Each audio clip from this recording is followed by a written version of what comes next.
Hai, bertemu lagi kita pada hari ini dalam rancangan Nona. Melati kuntum tumbuh melata, sayang merbah di pohon cemara. Assalamualaikum mulanya kata, saya sembah pembuka bicara. Saya yakin pasti anda semua tertunggu-tunggu bukan tentang pembongkaran rahsia mengenai penyakit PTSD. Mungkin ramai yang tertanya-tanya, apa itu PTSD? Apakah punca-punca berlakunya penyakit tersebut? Adakah aku yang mengalami simptom tersebut? Maka untuk mengetahui tentang penyakit PTSD dengan lebih lanjut, ayo ikuti saya dengan penerokaan penyakit PTSD. PTSD ini merupakan gangguan stres pasca trauma atau lebih dikenali dalam singkatannya PTSD. PTSD ini gangguan stres pasca trauma biasanya terjadi selepas seseorang itu mengalami atau menyaksikan peristiwa traumatik atau mungkin terhasil apabila trauma dialami oleh seseorang yang rapat dengan mereka. Mengikut kajian, PTSD ini di mana wanita lebih cenderung mengalami PTSD ini berbanding dengan kaum lelaki kerana wanita lebih cepat mengalami tekanan dan dan susah untuk maju ke depan apabila menghadapi sebarang trauma, dan terdapat bukti yang semakin meningkat juga menunjukkan bahawa penghidap penyakit mental yang serius ini PTSD ini risikonya lebih tinggi ketika kanak-kanak ataupun ketika kanak-kanak, kerana di saat kanak-kanak ataupun remaja dia akan menjejaskan masa depan mereka dalam jangka masa yang panjang. Dan kita tahu sekitar 1/3 daripada individu yang menghadapi penyakit mental yang serius juga mengalami PTSD, dan terdapat beberapa intervensi psikologi yang sedia untuk perawatan PTSD ini. Dan kalau kita tahu PTSD ini salah satu bentuk penyakit mental yang menyerang dalam jangka masa yang panjang. Bila seseorang itu mengalami kisah silam, dia masih teringatkan bebanan apa semua yang menyerang dia masa silam di lampaunya, dia masih teringat-ingatkan benda tu, sehingga kan dia tidak boleh lagi untuk maju ke depan. Pasti anda semua bertanya-tanya apakah simptom-simptom dan punca-punca PTSD. Antara simptom PTSD ialah mengalami kembali peristiwa traumatik seperti seolah-olah ia berlaku lagi pada masa kini. Untuk pengetahuan anda semua, mimpi buruk yang jelas juga merupakan pengalaman trauma. Yang kedua, mengelakkan diri dari kehidupan sosial. Pesakit berasa takut dan akan mengalami serangan panik. Oleh itu, pesakit akan mengasingkan dirinya dari tempat dan juga orang yang akan mengingatkan pesakit kepada trauma tersebut. Yang ketiga, hyperarousal, iaitu mengalami kesukaran untuk tidur ataupun gelisah dan juga mudah terkejut. Yang keempat, masalah pemikiran dan juga mood, iaitu pesakit akan merasa seperti kesukaran ingatan ataupun kehilangan minat dalam aktiviti. Dari sudut fizikal pula, pesakit akan mengalami simptom-simptom seperti tekanan darah dan degupan jantung tinggi, pernafasan laju, ketegangan otot, mual dan muntah.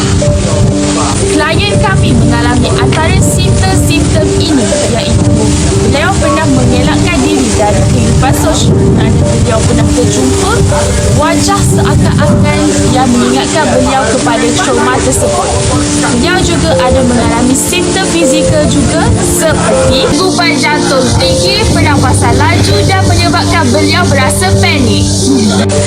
Manakala bagi punca PTSD pula ialah anda berkemungkinan mewarisi risiko masalah mental seperti anxiety dan depresi. Yang kedua, mengalami trauma yang banyak dan terus sejak dari kecil lagi.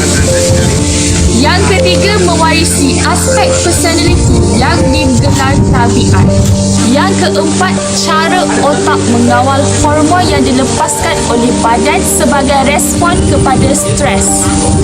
Klien kami telah mengalami punca-punca PTSD seperti yang dinyatakan sebentar tadi.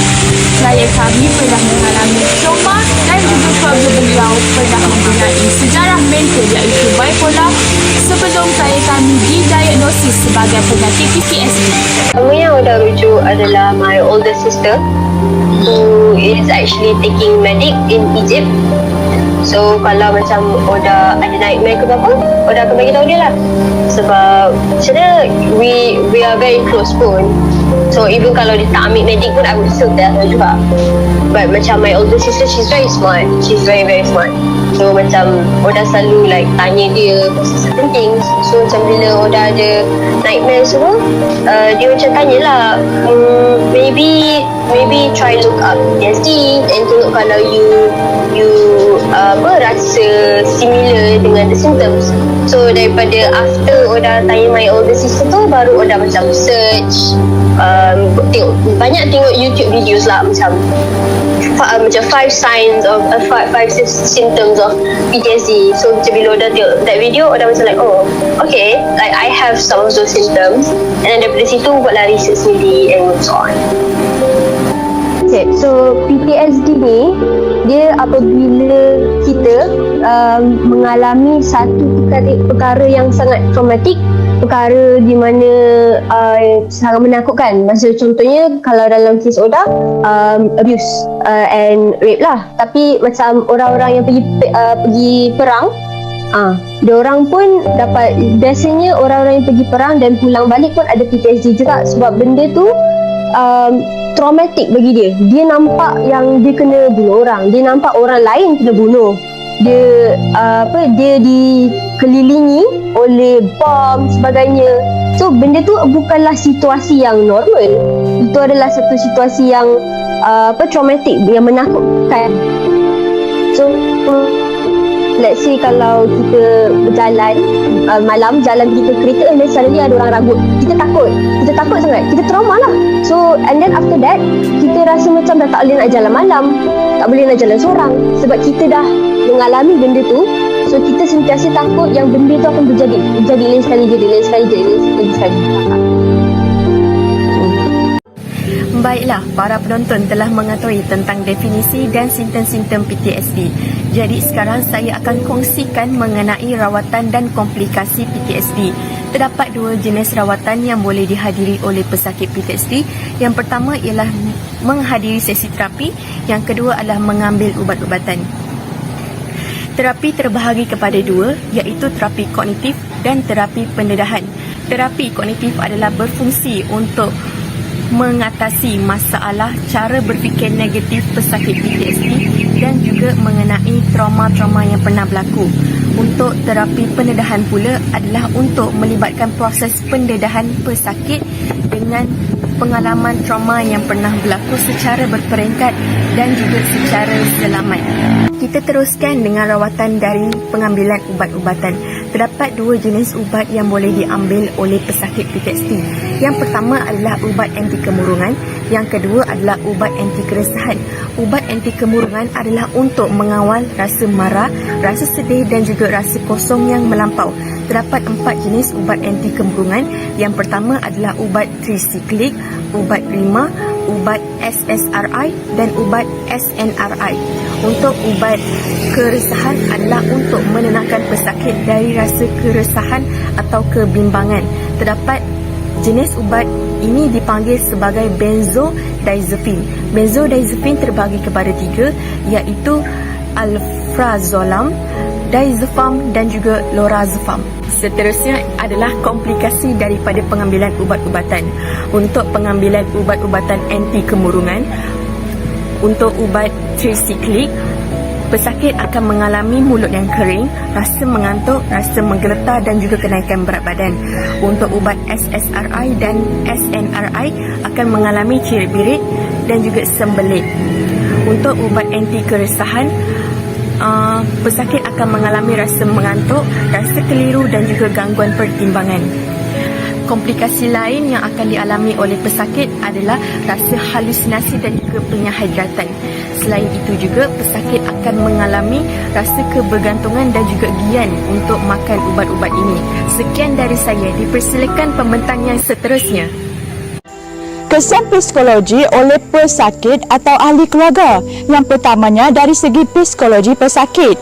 Pesakit PTSD ini tidak boleh berhenti berfikir tentang peristiwa spesifik yang menyebabkan dirinya mengalami PTSD.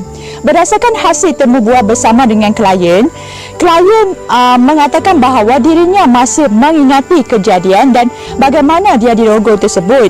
Walaupun peristiwa tersebut berlaku ketika dia berumur 15 tahun. Kini klien sudah berumur 20 tahun, klien masih mengingati peristiwa tersebut dengan jelas. Klien sering mengalami masalah untuk tidur dan hilang fokus dalam rutin hariannya. Klien tidak boleh menyaksikan peristiwa yang traumatik.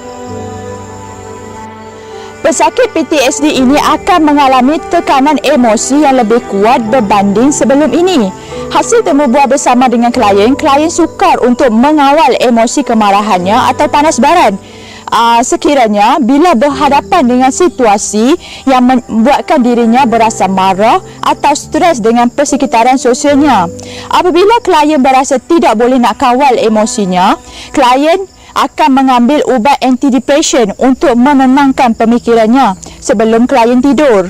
Bila klien mengalami masalah dari segi kerisauan yang sangat tinggi, klien akan mengambil ubat lorazepam.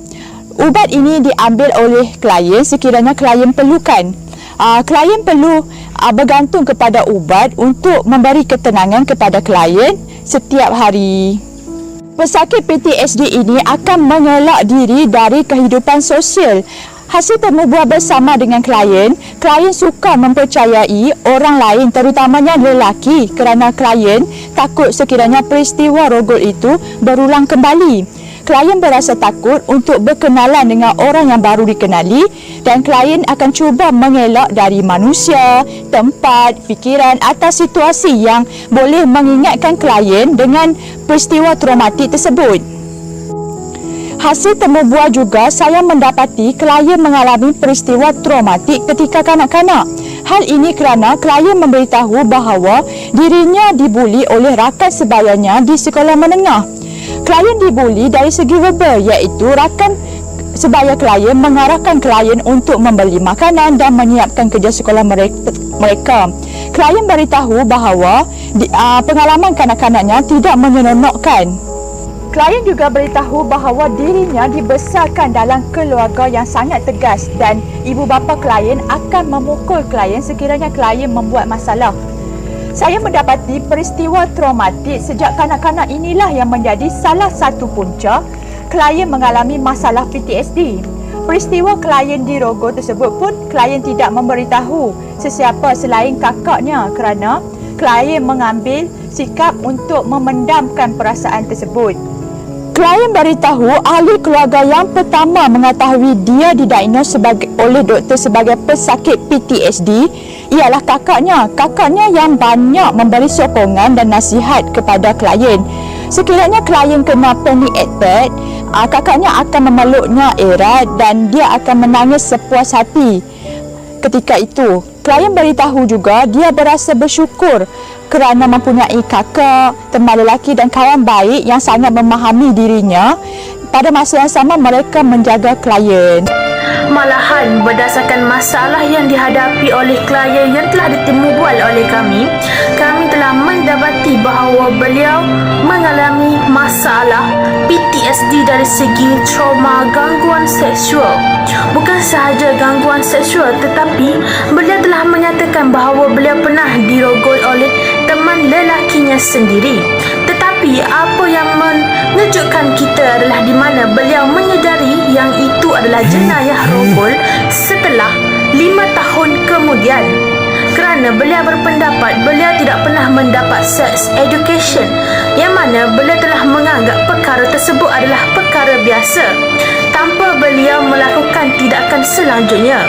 Oleh itu, beliau berpendapat bahawasanya apa yang dilakukan adalah normal dan biasa sedangkan ia dipanggil sebagai jenayah rogol.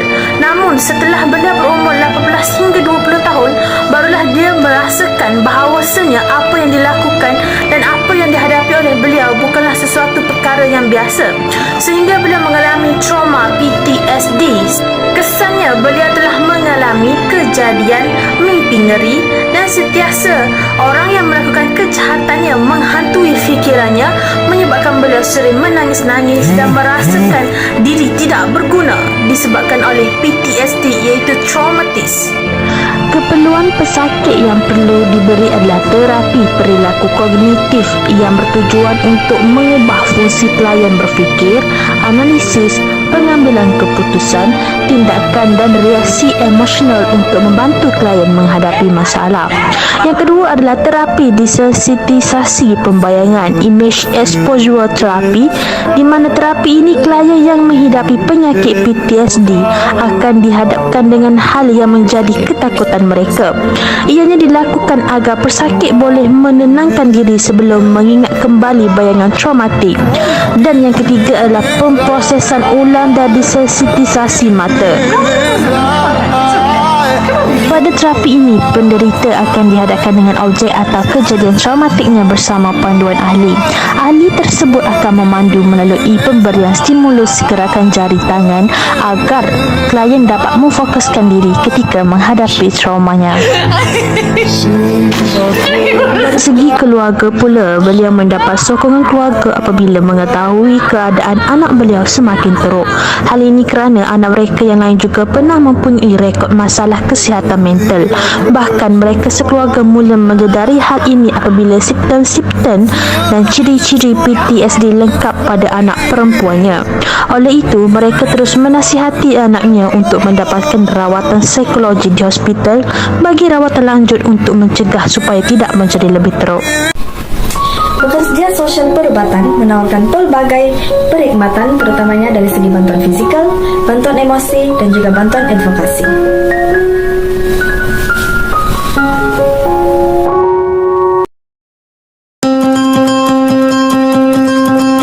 Social workers being present in the clinic brings resources for patients that medical providers might not always know about. So integrative health gives the patient everything they need under one roof: mental health, dental, counseling, medical care, pharmacy services. Baik, antara bantuan fisikal yang ditawarkan oleh pekerja sosial perubatan adalah yang pertama, menjalankan lawatan ke rumah pesakit, kedua, membuat rujukan ke agensi luar, ketiga, menguruskan data pesakit, dan keempat, mengesan waris. Oleh itu, marilah kita menonton video pendek ini untuk lebih memahami tentang apakah bantuan fisikal yang ditawarkan oleh pekerja sosial. Team members and together develop a treatment plan that not only includes their biological needs but their psychological and their social needs as well. You know, they might have diabetes, they may have high blood pressure issues, they may have PTSD and deal with anxiety. From a social worker standpoint, they're going to want to look at all the behavioral issues. Like, they've been working with Sally on managing her diabetes and making sure that she's taking her medication. Have you been following up? Have you been getting the resources that you need there? Seperti yang disebutkan pada awal tadi, pekerja sosial juga menyediakan bantuan emosi bagi pesakit. Antaranya adalah menjalankan sesi konseling dan bimbingan kepada pesakit dan juga ahli keluarga. Yang kedua, mengadakan sesi intervensi, dan yang terakhir, memberikan nasihat. Oleh itu, marilah kita tonton video ini. I've never had anyone kick me out of the exam room and say, I don't want to talk to you. Once I come in and I say, hey, I'm a part of your treatment team and I'm here to talk to you. You have scored high, for example, on anxiety. Let's talk about that. Akhir sekali, pekerja sosial perubatan juga memberikan bantuan advokasi kepada pesakit yang memerlukan. Contoh bantuan adalah: yang pertama, terlibat dalam perbincangan dengan pasukan kesehatan mental. Kedua, memberikan bantuan advokasi kepada penjaga, ahli keluarga, masyarakat, community, kejiranan, dan juga kerajaan kita sendiri.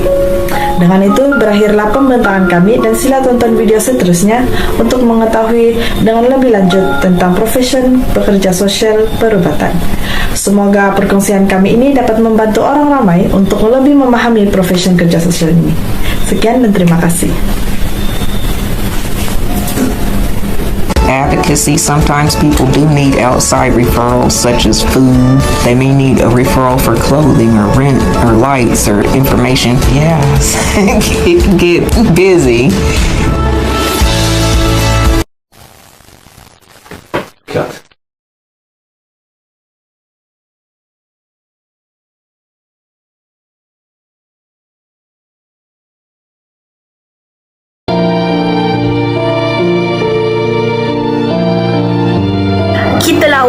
kita cegah, kami bersamamu.